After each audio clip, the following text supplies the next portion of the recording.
Si tu recherches ce qu'on ne t'a jamais raconté à l'école et dans les médias, tu es au bon endroit. Bienvenue sur Grandeur Noire.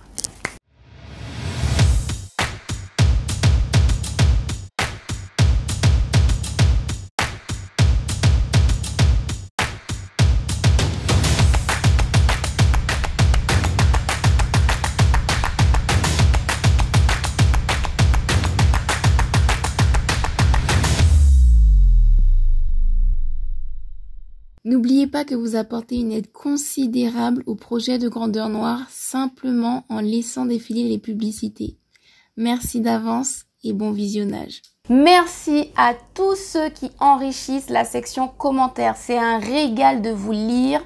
J'y apprends beaucoup de choses. Chacun vient avec sa culture, son histoire, sa petite anecdote et enrichit le contenu des vidéos. Donc vraiment, merci pour ça. Je suis très heureuse également de vous annoncer ma collaboration avec la librairie Taméry. Alors juste pour l'anecdote, Taméry pour moi c'est la librairie par excellence, c'est la référence. Donc vraiment je ne pensais pas que mes livres les intéresseraient.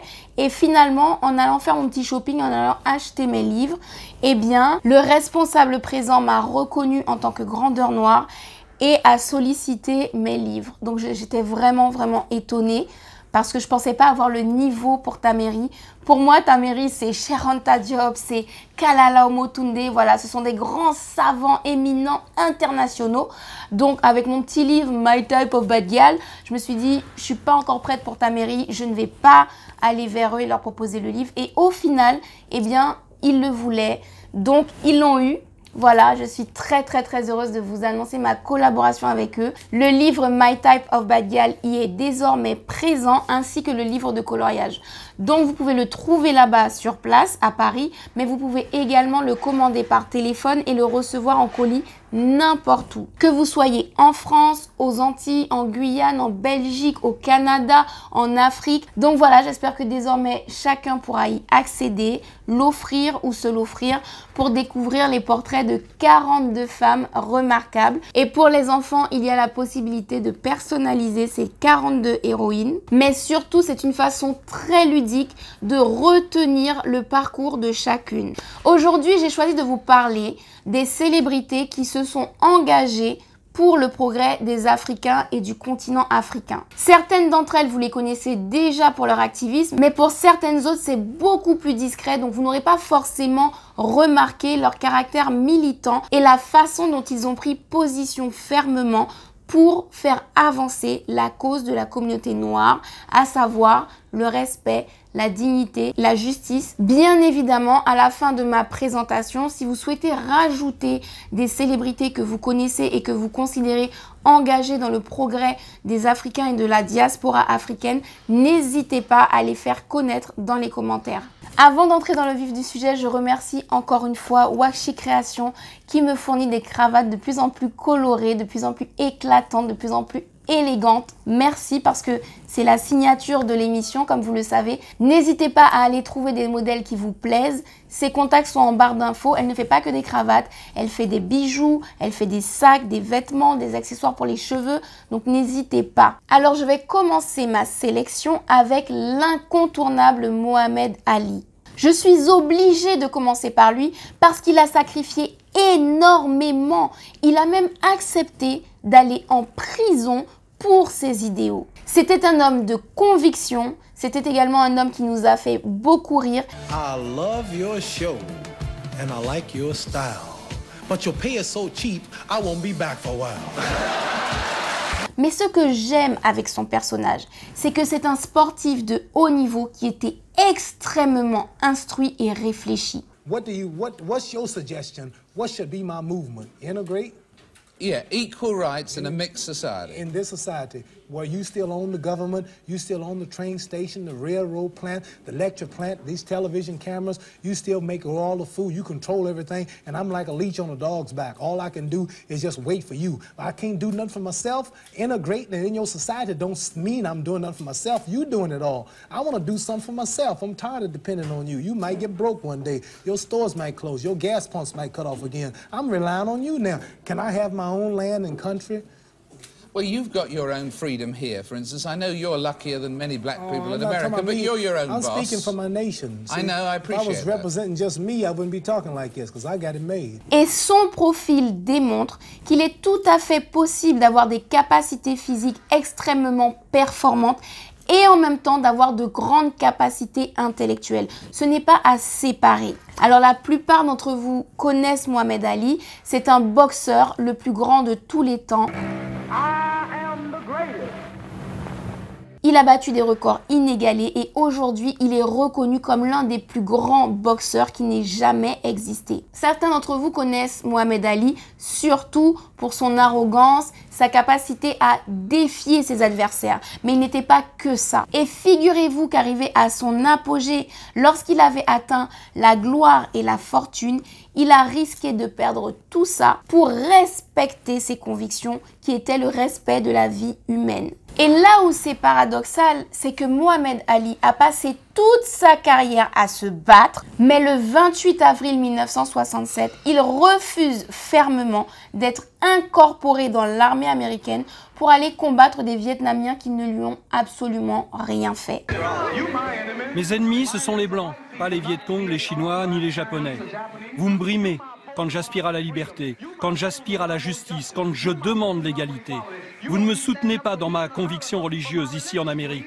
Et vous voulez que je me batte alors que vous ne me soutenez pas?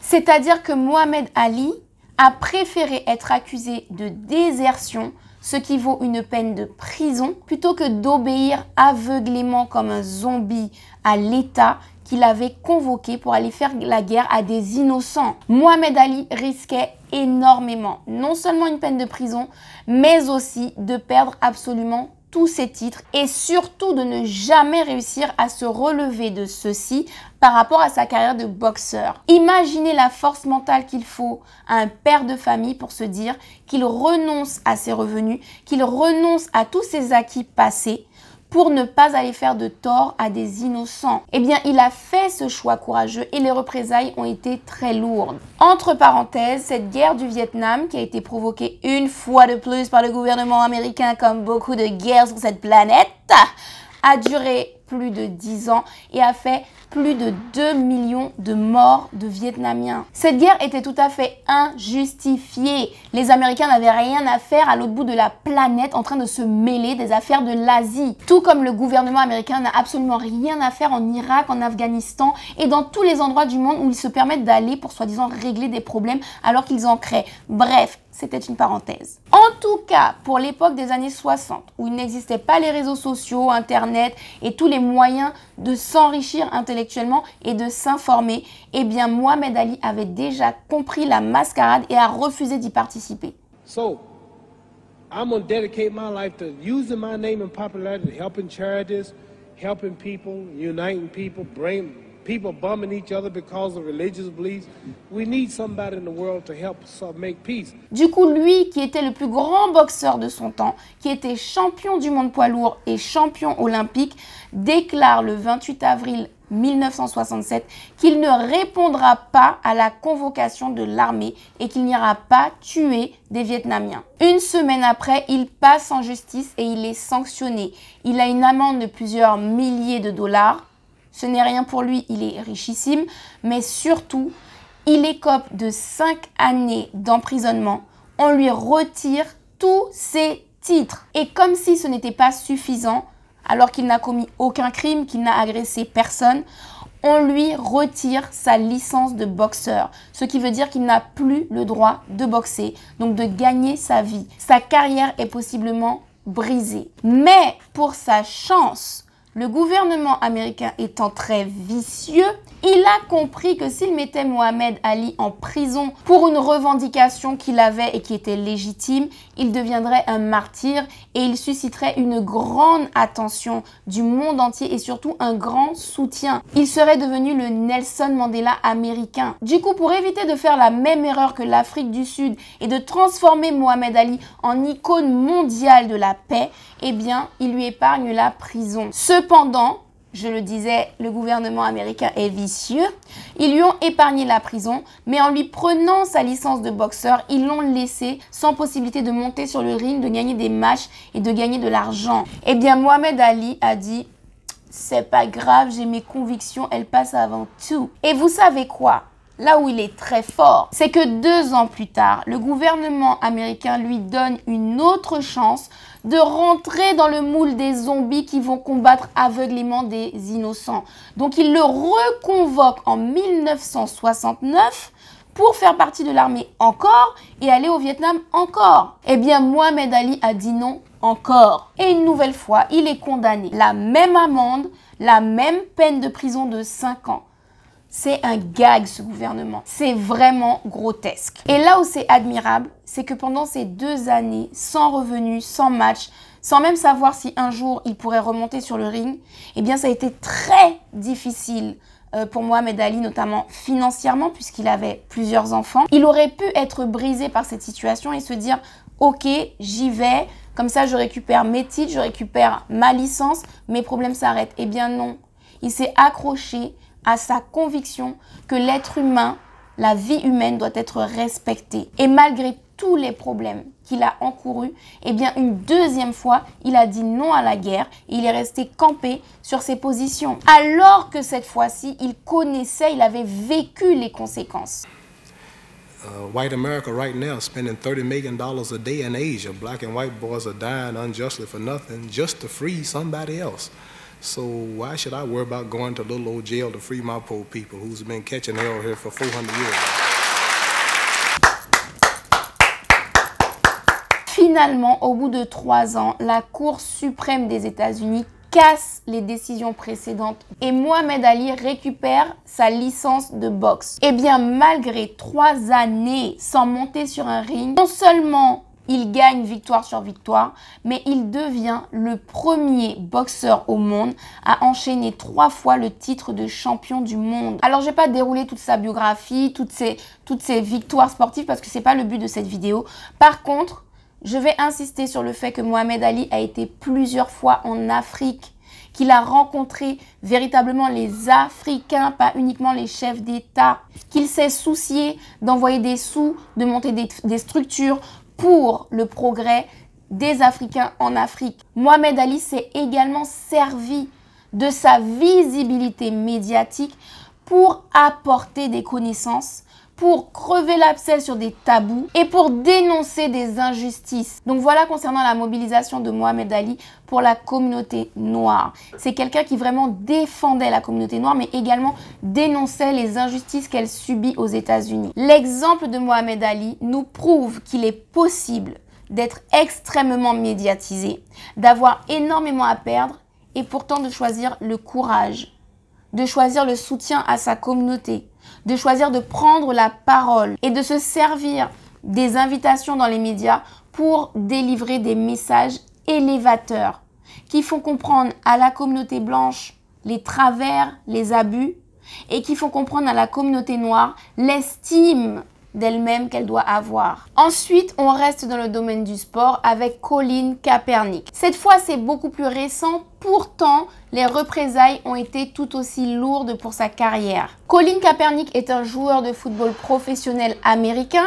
Il est issu d'un père noir et d'une mère blanche. Et en fait, il a été extrêmement touché par les nombreux cas de personnes noires aux États-Unis qui ont été tués de façon illégitime, totalement injuste et injustifiée par des policiers. Du coup, il a décidé de manifester son ressentiment contre les bavures policières de façon pacifique en posant un genou au sol pendant l'hymne national américaine. Beaucoup d'entre vous savent qu'au début de chaque match américain, que ce soit baseball, football, basketball, tous les sports, il y a l'hymne américain qui est joué. Normalement, chacun se tient debout, que ce soit les joueurs ou le public, avec une main sur le cœur. Et bien là, au lieu de se mettre debout, Colin Kaepernick s'est fait remarquer en posant un genou à terre. C'était pour lui un hommage aux victimes, mais également une façon de protester contre le fait que les policiers qui tuent des personnes noires ne sont jamais inquiétés par la justice.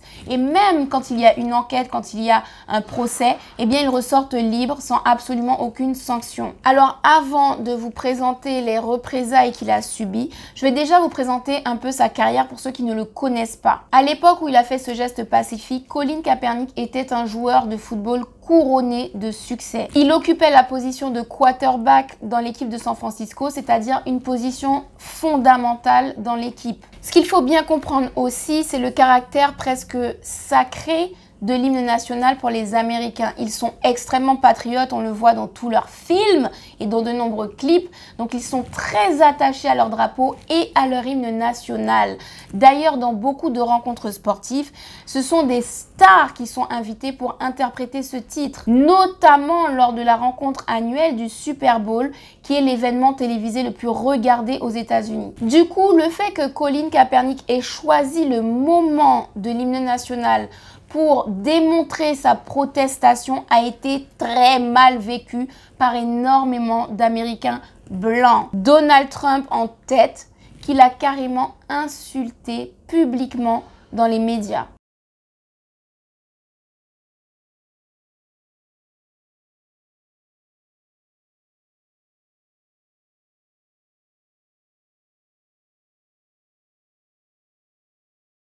Alors, c'est un effet à double tranchant parce que à la fois, ça a créé un scandale retentissant qui a fait connaître sa protestation non seulement à l'échelle nationale auprès des 50 États américains, mais également à l'échelle internationale.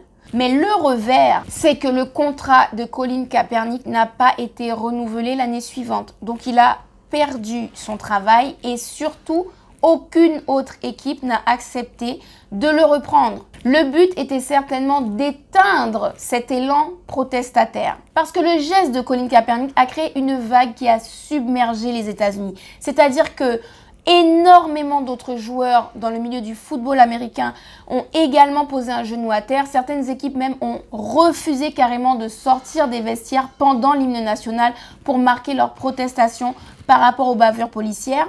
Et ça a dépassé la sphère du football américain. Ça s'est déporté vers le basket et vers le baseball, vers absolument tous les sports qui sont très emblématiques aux États-Unis. Donc, on connaît la méthode. Pour faire un exemple, eh bien, Colin Kaepernick a été banni du football américain. Et là où notre communauté manque extrêmement de solidarité et de vision à long terme, c'est que les autres joueurs noirs, américains ou métis ont continué de jouer normalement et de gagner leur vie et de faire des matchs comme si de rien n'était. Alors que Colin, qui a mis sa carrière en danger pour toute la communauté, a été mis sur le côté, mis à l'écart. Les joueurs noirs dans l'univers du football américain représentent l'écrasante majorité des joueurs.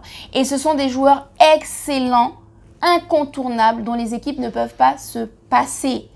Idem dans le basket. Donc imaginez-vous que si tous les collègues noirs de Colin Kaepernick avaient refusé de jouer à cause du fait qu'il n'ait pas été renouvelé et qu'il n'ait pas été repris par une autre équipe, eh bien je peux vous assurer que le football américain et le basket américain auraient été paralysés pendant des semaines ou des mois. Et que finalement, les grands dirigeants de ces équipes auraient été obligés de céder. Mais comme à chaque fois, chacun préfère son confort, chacun préfère la lâcheté. Et puis, on abandonne celui qui a eu le courage de se dresser pour nous, on l'abandonne et on le laisse être anéanti. En tous les cas, comme Colin Kaepernick est de la même trempe que Mohamed Ali, il n'a pas lâché ses convictions.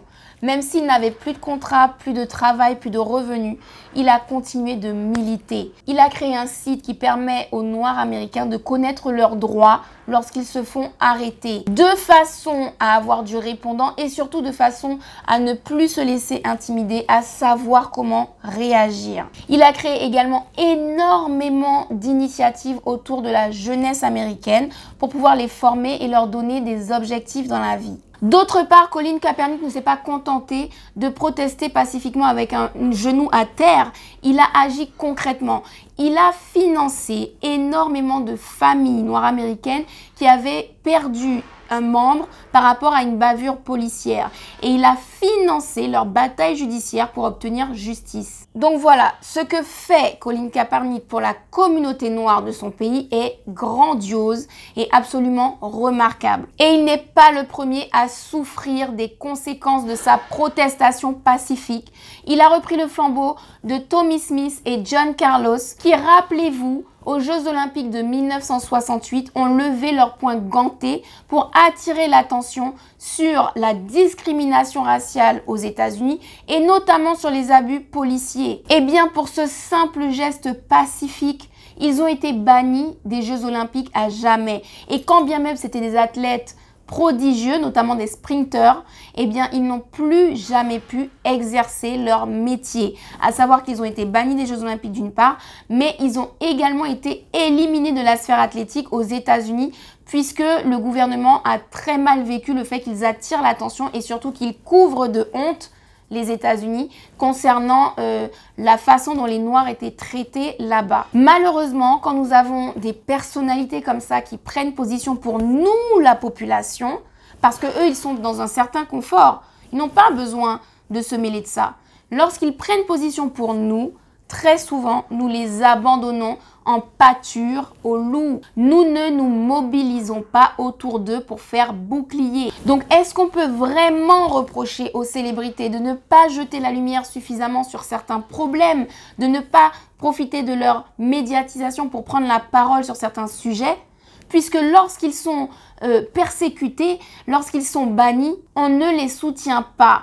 On ne les accompagne pas, on ne manifeste pas, on ne fait pas ce qu'il faut pour qu'ils puissent être sécurisés. Donc il est tout à fait normal et humain pour beaucoup de célébrités qui ont des bouches à nourrir de ne pas mettre en jeu leur carrière pour une communauté qui de toute façon ne les soutiendra pas au moment des conséquences. Lorsqu'un sportif est banni, eh bien boycottons les matchs. N'allons plus au match, ne donnons plus notre argent pour acheter des tickets. Ne regardons plus à la télévision.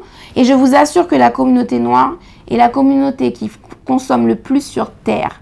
Que ce soit en termes de divertissement, en termes de textile, de maquillage, nous sommes les plus grands consommateurs. Nous avons été conditionnés à consommer. Et finalement, ce n'est pas si mal parce que c'est un réel pouvoir. Parce que lorsque nous enlevons notre pouvoir d'achat à une enseigne ou à des marques ou à des événements, je peux vous assurer que la différence financière est énorme. Alors s'il vous plaît, réveillons-nous et servons-nous de ce pouvoir. Apprenons à l'utiliser à bon escient. Apprenons à boycotter intelligemment toutes les enseignes, tous les événements, toutes les personnes qui causent du tort à la communauté noire, qui ne respectent pas les droits de la communauté noire et qui ne respectent pas les protestations pacifiques qui visent à stopper les abus sur la communauté noire. Là, ces marques seront obligées de reconquérir notre pouvoir d'achat en nous respectant et en cessant les bannissements. En l'occurrence, pour Colin Kaepernick, il a été banni du milieu du football américain.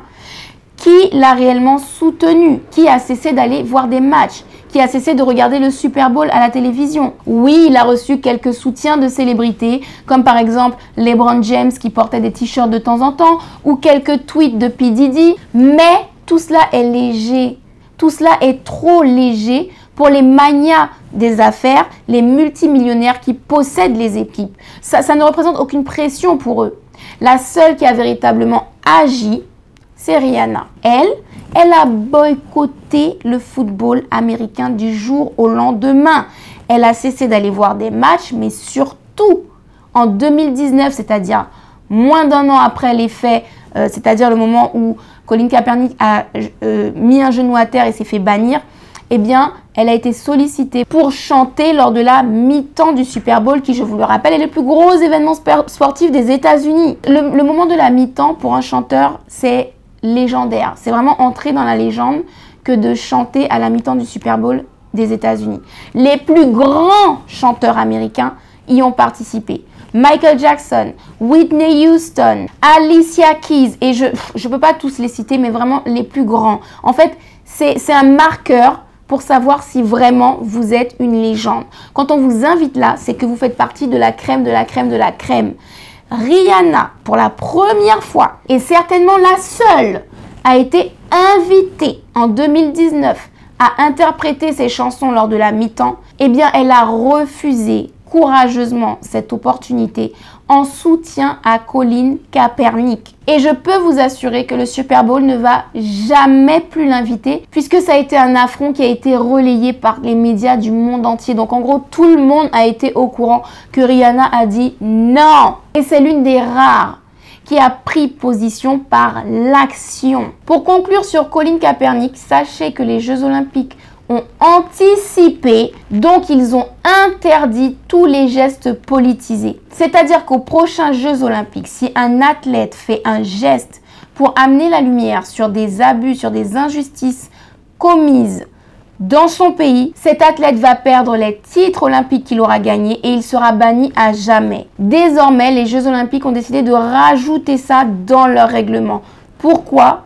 Encore une fois, parce que nous ne réagissons pas, parce que nous continuons d'aller assister aux Jeux Olympiques, de donner de l'argent à ces gens-là et donc de leur donner le pouvoir de prendre les décisions qu'ils veulent sur nous et sur les personnes qui se dressent pour nous. Alors, aux États-Unis, il n'y a pas que les sportifs qui se dressent pour la communauté africaine, également dans la sphère du cinéma, dans la sphère de la musique. Dans la musique, il y a Michael Jackson qui a énormément pris position. Je vous invite vraiment à regarder l'épisode Grandeur Noire qui s'intitule « Les messages dissidents de Michael Jackson » pour comprendre l'ampleur de son militantisme. Il y a également DMX, on l'oublie de nos jours, mais DMX a dénoncé énormément de choses. Bien évidemment, Tupac, enfin, il y en a énormément. Je ne pourrais pas toutes les citer en une seule vidéo. Alors, les célébrités qui existent dans le monde ne sont pas uniquement américaines, donc nous allons passer au continent africain. De nombreuses célébrités ont pris des positions très courageuses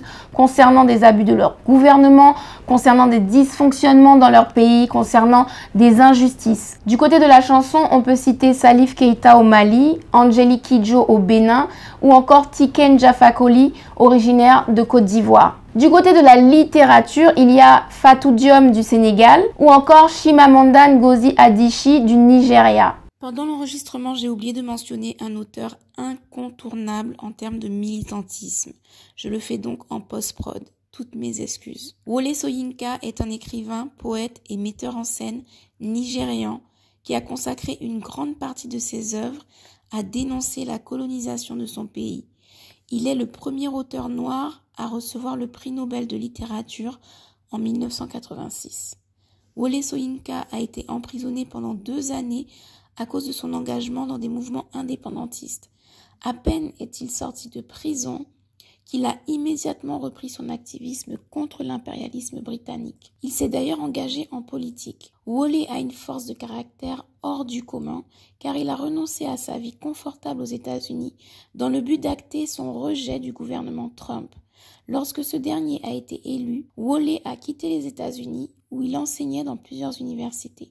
Aujourd'hui, Wole Soyinka enseigne en Afrique du Sud et il continue d'être une voix qui s'élève contre les aberrations et les abus qui ont lieu partout dans le monde envers les Africains.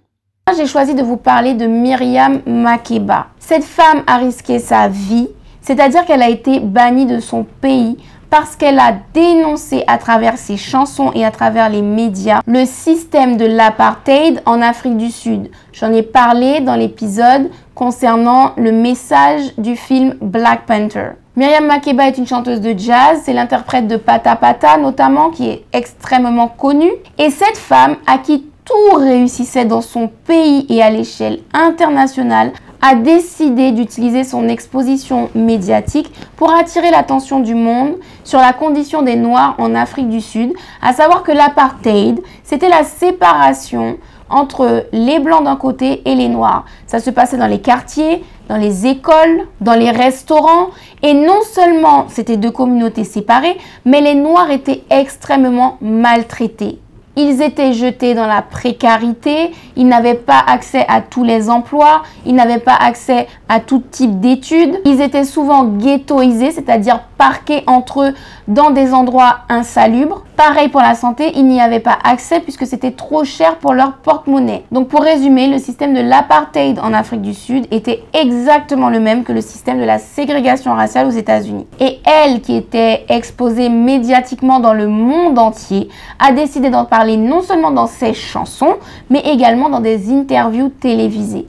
In South Africa, there are two separate communities, and that's the white community and the black community. I will speak for my community. The white man, wherever he is, whether he is in the majority or the minority, he rules.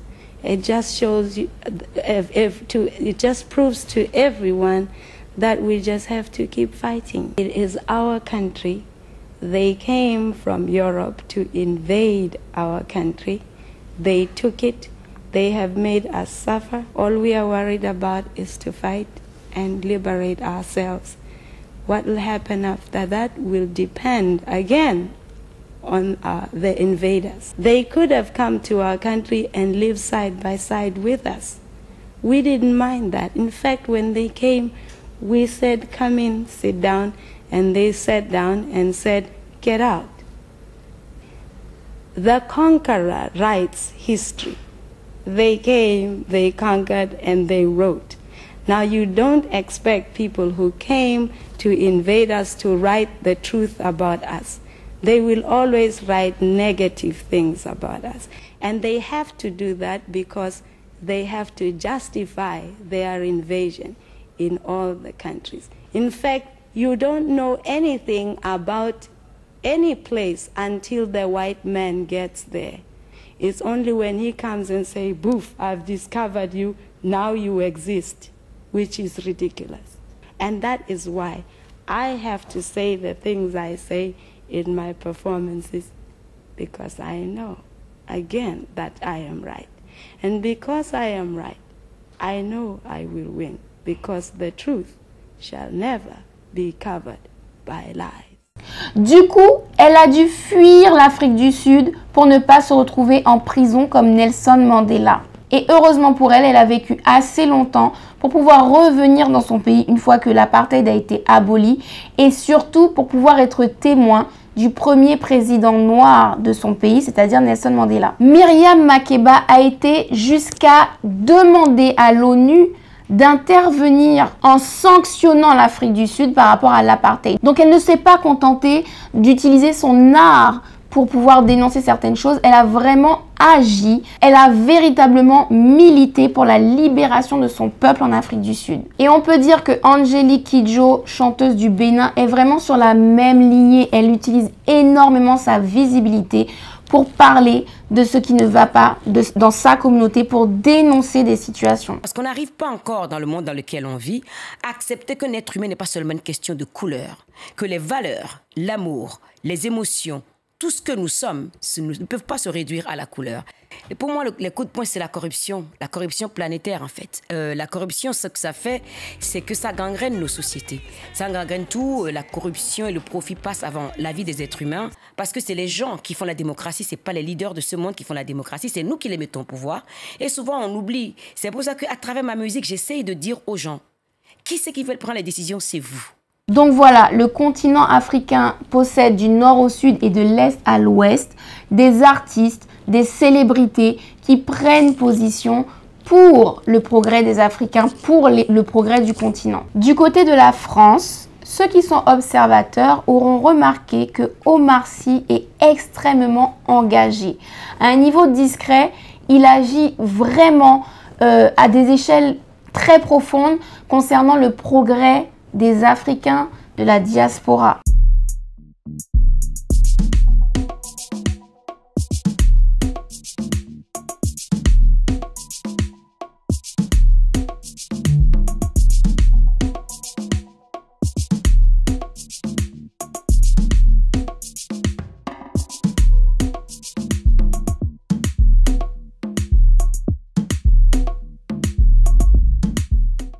Et notamment en finançant des initiatives émancipatrices. Et de plus en plus, malgré les enjeux que ça représente pour lui, parce qu'il est vraiment en train de monter au niveau de sa carrière, eh bien, il prend position ouvertement. Il nous faut se mobiliser massivement derrière des personnages comme lui, qui ont la lumière et qui peuvent faire comprendre certaines choses à une grande échelle. Il y a également Lilian Thuram, footballeur légendaire qui a amené la France à sa victoire en Coupe du Monde en 1998, mais aussi écrivain et auteur du fameux Mes étoiles noires. Pour moi, la pensée blanche est avant tout une pensée politique. C'est la construction des catégories et la hiérarchisation de catégories pour des buts politiques et économiques, pour pouvoir exploiter certaines personnes. Et malheureusement, aujourd'hui, nous sommes encore dans ces catégories. Pourquoi? Tout simplement parce que nous n'avons pas conscience de l'histoire. Par exemple, en France, jusqu'en 1950, on enseignait dans les écoles qu'il y avait une race supérieure, la race blanche. Et malheureusement, on ne se rend pas compte que cette pensée a été une pensée monde et que même, par exemple, aux Antilles, où je suis né, oui, être blanc, c'est mieux. Là, le racisme d'État, c'est qu'il y a les lois racistes. C'est-à-dire que lorsque vous avez le code noir, c'est des lois racistes. Lorsque vous avez le code de l'indigénat, c'est des lois racistes. Pendant l'apartheid ou la ségrégation, ce sont des lois racistes. Après, systémique, ça veut dire qu'on ne se rend pas compte lorsque vous avez été conditionné des siècles à avoir des hiérarchies selon la couleur de la peau. C'est une évidence qu'il reste des préjugés. C'est comme le rapport homme-femme. C'est-à-dire qu'il y a... On l'a totalement intégré. Bah oui, il n'y a pas de loi qui dit qu'il faut payer moins les femmes. Pourtant, il y a des comportements et donc nous continuons à faire des schémas sans y penser. Alors ça, ce sont les célébrités qui sont récentes, mais n'oublions jamais le travail de sensibilisation, le travail de diffusion de connaissances que des groupes et des chanteurs comme Neg Marron ont réalisé dans les années fin 90-2000. Alors on les connaît plutôt pour des grands hits qui ont fait danser tout le monde et qui étaient plutôt légers comme Le Bilan ou bien Tout le monde debout, mais c'est un groupe que je trouve qui avait des messages extrêmement engagés concernant l'estime de soi, avec des morceaux comme Fier d'être Neg Marron, où quelque part au sein de ces paroles, il faisait connaître l'histoire de la résistance pendant l'esclavage, mais également avec des chansons qui dénonçaient la condition des Noirs en France. Mais il n'y avait pas que...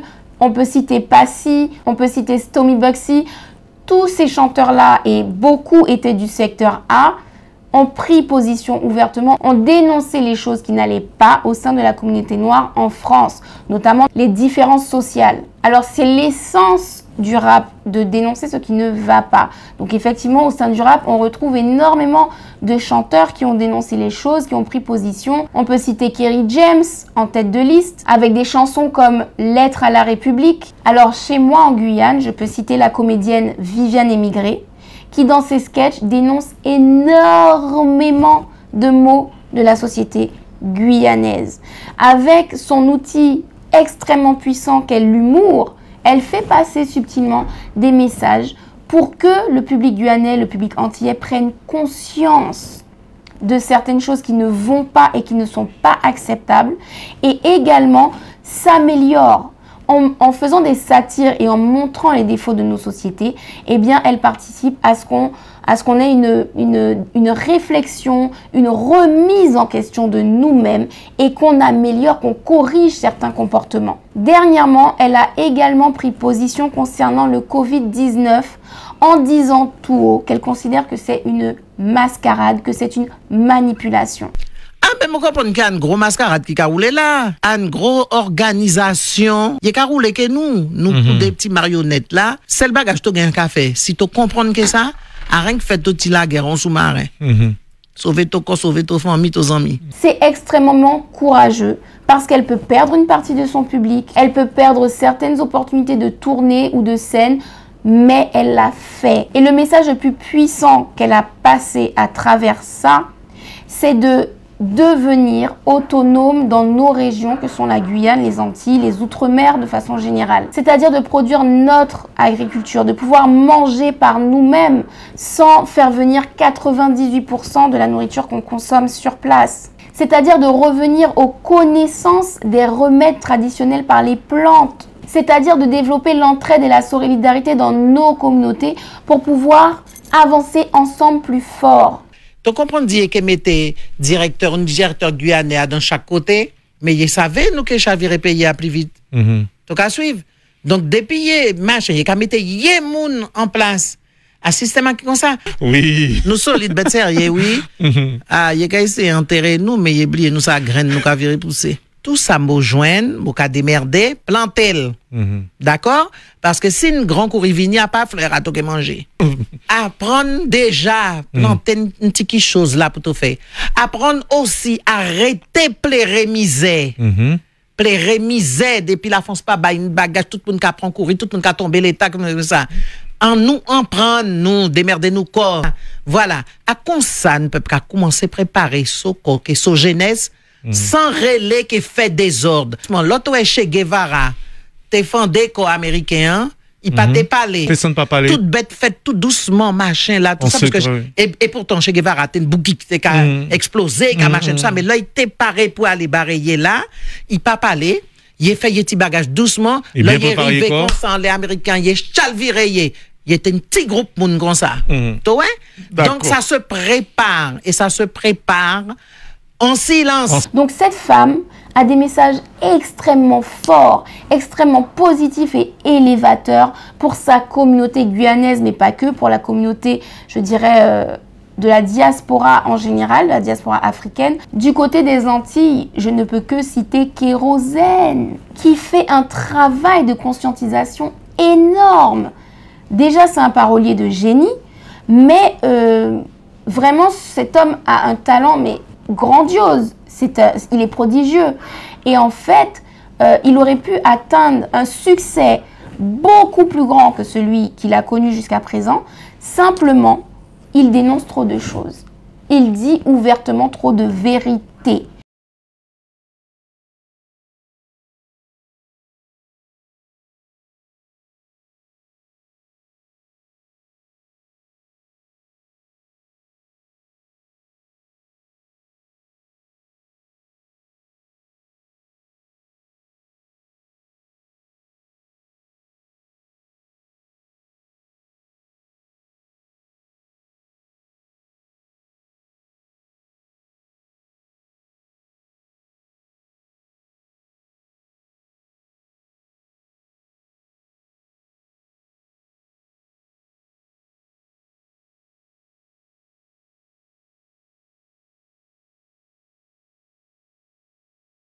Il ne reste pas en surface des sujets, il prend position de façon ferme, non seulement à travers son art, mais également dans sa vie privée de façon plus discrète. Il participe à certains événements militants. Il soutient aussi des organisations militantes. Il faut absolument que nous apprenions à faire des choix judicieux, à choisir de suivre des personnes qui nous construisent, à choisir de donner nos likes et notre attention et l'importance qu'il faut à des personnes qui sont des meneurs et qui nous mènent vers des chemins lumineux. Donc si vous ne connaissez pas Kérosène, je vous mets sa chanson Black en lien dans la barre d'infos, mais il y en a beaucoup d'autres. Je vous conseille vraiment de vous renseigner sur sa discographie. C'est quelqu'un qui met en avant le respect de la femme, le respect des aînés, bref, les valeurs, je dirais même des valeurs africaines en fait, des valeurs qui descendent de l'Afrique, qui sont des valeurs de respect de la vie, de respect d'autrui, de prise de conscience. Donc vraiment, déjà, allez commencer par son clip Black, qui est en lien dans la barre d'infos. Et je vous en prie, prenez le temps d'aller voir un peu quels sont ces messages, quelles sont ces chansons, de découvrir si vous ne connaissez pas. Et si vous connaissez, eh bien, allez envoyer un big up, allez mettre un commentaire, allez regarder ses prochains projets. Ce sont des artistes comme ça qu'il nous faut chez nous. Pour terminer, je vais parler des célébrités qui mènent des révolutions silencieuses. C'est-à-dire que c'est tellement discret que limite on ne se rend pas compte de leur engagement. Alors je serai très rapide sur Joséphine Baker parce que tout est dans le livre My Type of Bad Gals. Absolument tout ce que vous ne savez pas sur Joséphine Baker, vous allez le découvrir dedans. Notamment le fait qu'elle a milité aux côtés de Martin Luther King de façon pacifique contre la ségrégation raciale aux États-Unis d'où elle était originaire. Si vous voulez savoir comment et pourquoi, eh bien rendez-vous à la page 44 du livre My Type of Bad Gal. Donc pour ceux qui ne le savent pas et qui pensent que Joséphine Baker a juste secouer des bananes sur ses reins. Non. Derrière la scène, elle a pris part de façon très active à la lutte pour les droits civiques aux États-Unis. Et notamment en renonçant à des cachets très importants lorsqu'elle était invitée dans des salles où les Noirs étaient interdits. Et du coup, elle a réussi à imposer un public noir dans des lieux très prestigieux qui n'avaient jamais accepté aucune personne noire dans leur salle avant Joséphine Baker. Ensuite, concernant les révolutions silencieuses, si je vous dis Olivier Rousteing, vous allez me dire en quoi c'est un militant, en quoi c'est un activiste. Eh bien, ce styliste de renom qui travaille pour la maison Balmain et qui a d'ailleurs permis à cette maison de haute couture de renaître de ses cendres, il a participé de façon très importante à la valorisation des peaux très foncées. Pendant des siècles, les personnes à peau très foncée ont été regardées avec énormément de dédain. Elles ont été ridiculisées, méprisées, humiliées. Dans l'univers de la mode, il y a eu seulement quelques exemples par-ci par-là d'hommes ou de femmes à peau très foncée qui ont connu du succès.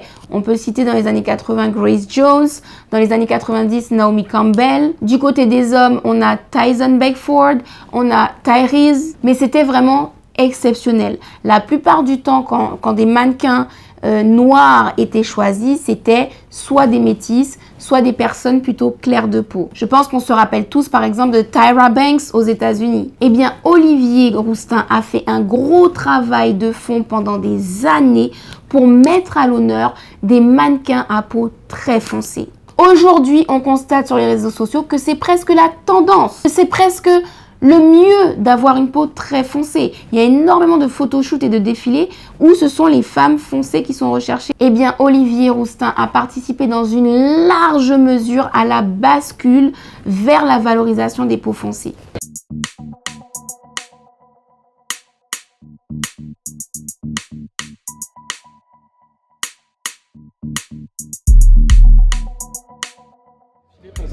Ouais, ce serait mon premier défilé pour Balmain. Ouais. Très heureux. C'est une marque que j'adore, c'est une marque que je porte. Olivier, il est là, il nous accompagne. Comme Mokashin il a fait. Ça se voit qu'il est à notre écoute. You're gonna be fine. You're gonna be fine. It's just a fashion show. Just chill. You look great. Il aimait bien, qu'il avait les larmes aux yeux, qu'il était un peu ému et qu'on a fait du bon boulot, donc il est content, donc on est content aussi.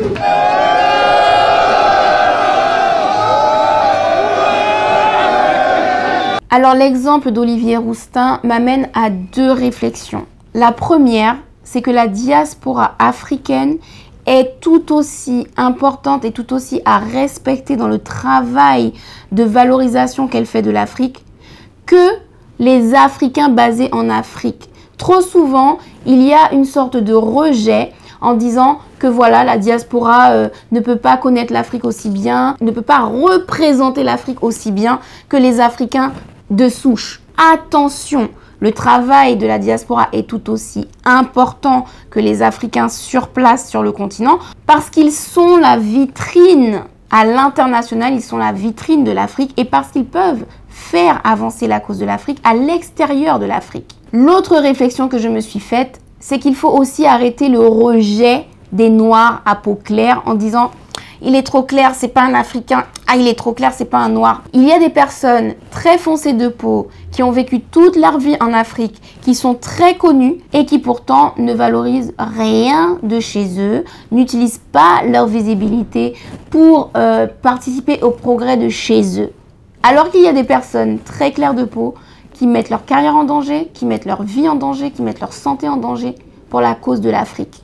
Donc par pitié, arrêtons ce colorisme, arrêtons de hiérarchiser l'importance de l'action des uns et des autres en fonction de la couleur de peau. Vu le milieu où évolue Olivier Rousteing, il était carrément plus simple pour lui de choisir uniquement des modèles standards, à savoir européens. C'est un choix qu'il a fait d'imposer des mannequins de chez lui et notamment des mannequins à peau foncée pour petit à petit montrer la beauté de la peau foncée. C'est subtil et c'est là où c'est très intelligent.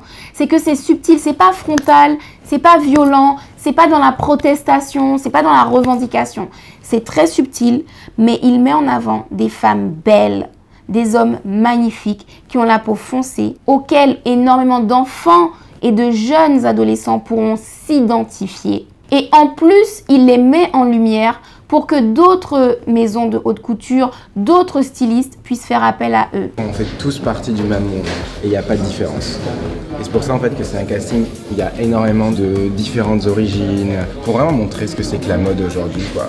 Donc ne négligeons pas les différentes méthodes qui existent de valorisation de l'Afrique. Il n'est pas nécessaire d'aller dans la rue avec des banderoles ou d'affronter des flashballs pour être un révolutionnaire qui apporte un progrès à la communauté africaine et à sa diaspora. Sachons respecter les différentes échelles d'activisme. Certains sportifs mettent le genou à terre, certains stylistes choisissent des modèles bien particuliers. Absolument tous les combats sont valables, qu'ils soient bruyants ou discrets. Et pour finir, je vais parler de Rihanna. Certains d'entre vous ont pu remarquer que depuis des années, c'est quelqu'un qui n'hésite pas à prendre la parole pour vraiment dénoncer certaines situations et pour vraiment conscientiser. I know that each and every one of you has the opportunity to help someone else. All you need to do is help one person, expecting nothing in return. To me, that is a humanitarian. You don't have to be rich to be a humanitarian. You don't have to be rich to help somebody. You don't gotta be famous. You don't even have to be college educated. But it starts with your neighbor, the person right next to you, the person sitting next to you in class, the kid down the block in your neighborhood.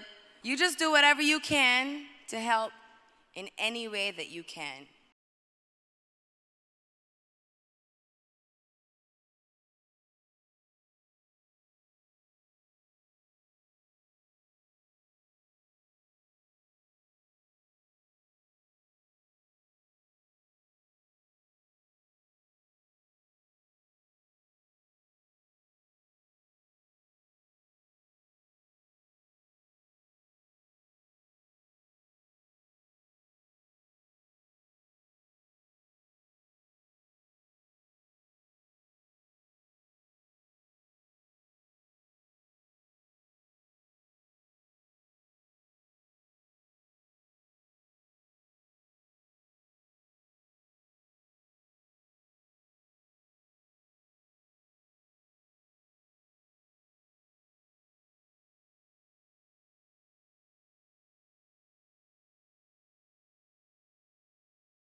Mais ces dernières années ont été particulièrement marquantes puisqu'elle s'est lancée dans des initiatives qui ont changé complètement l'industrie de la beauté, l'industrie de la cosmétique. Imaginez-vous que l'industrie du sous-vêtement existe depuis des siècles, mais qu'il était pourtant impossible aux peaux les plus foncées de trouver des sous-vêtements nude.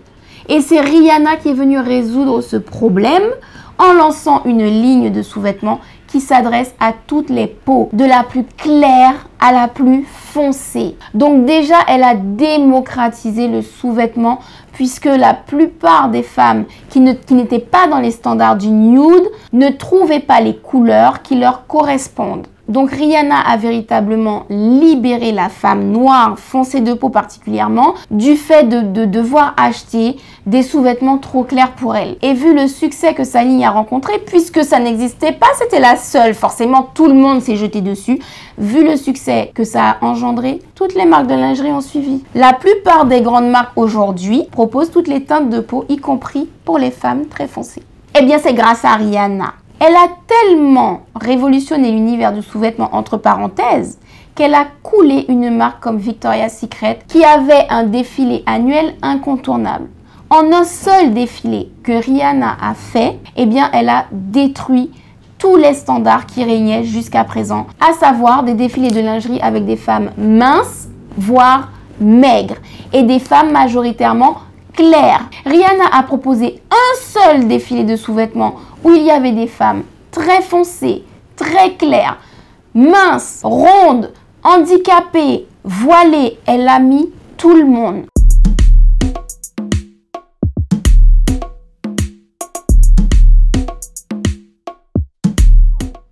Et là, elle a changé le game.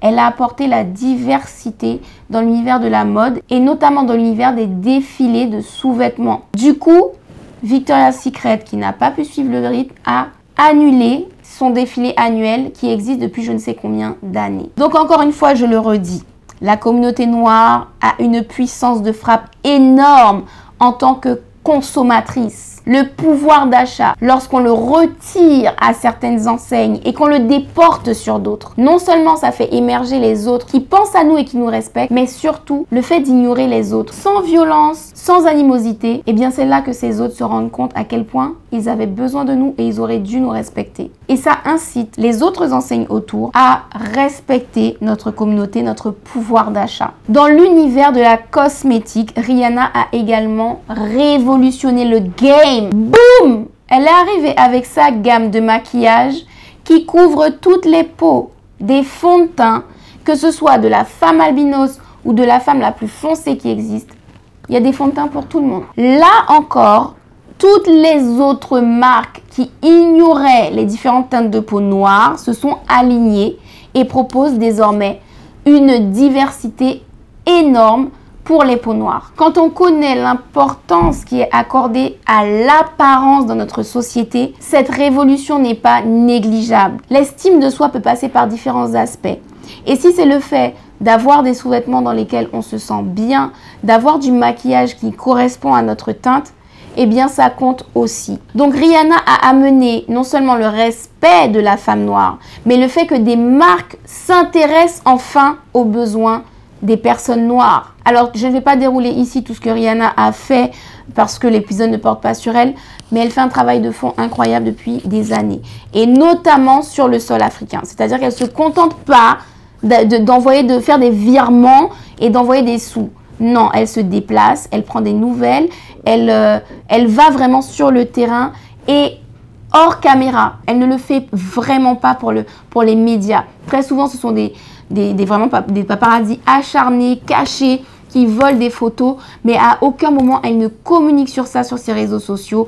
À aucun moment elle ne fait connaître toutes les actions caritatives et surtout les actions élévatrices qu'elle mène sur le territoire africain. Donc, il y a bien des choses qu'on peut lui reprocher, mais reconnaissons-lui qu'elle a amené un progrès non négligeable pour la femme noire dans la cosmétique, dans la lingerie, mais également qu'elle se déplace en Afrique très régulièrement et qu'elle mène des actions concrètes là-bas, des actions qu'elle suit de près. Donc voilà concernant les célébrités qui œuvrent au progrès de l'Afrique et de la diaspora africaine.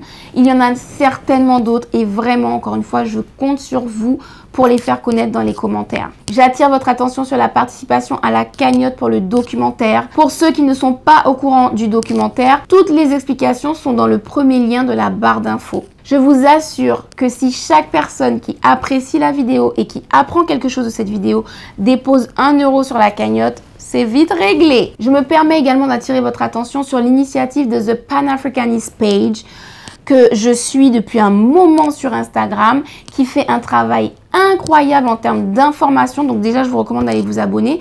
Mais aussi qu'il y a le projet de subventionner l'agriculture au Bénin. Et l'avenir du monde va passer par une alimentation saine. On a trop de maladies qui gangrènent notre santé. De plus en plus jeunes, je vois des amis autour de moi qui sont en chimio et qui ont 30 ans, 31 ans, 29 ans en chimiothérapie. Donc vraiment, l'avenir de ce monde va passer par l'alimentation de nous-mêmes mais de nos enfants. Donc il faut absolument investir dans une agriculture saine. Et pourquoi pas ne pas commencer par chez nous. Donc vraiment, ils ont un projet qui est formidable. Allez jeter un œil, je vous mets le lien de leur page déjà dans la barre d'infos, mais également le lien de leur cagnotte, puisque forcément tout projet a besoin d'un financement. Donc 1 € sur la cagnotte Grandeur Noire, 1 € sur la cagnotte de The Pan-Africanist Page et on va y arriver. On va y arriver tous ensemble. Je pense que chacun d'entre nous a bien 1 ou 2 € à mettre par mois. Donc choisissons vraiment les projets que nous accompagnons et soyons fidèles. Voilà, c'est tout pour moi aujourd'hui.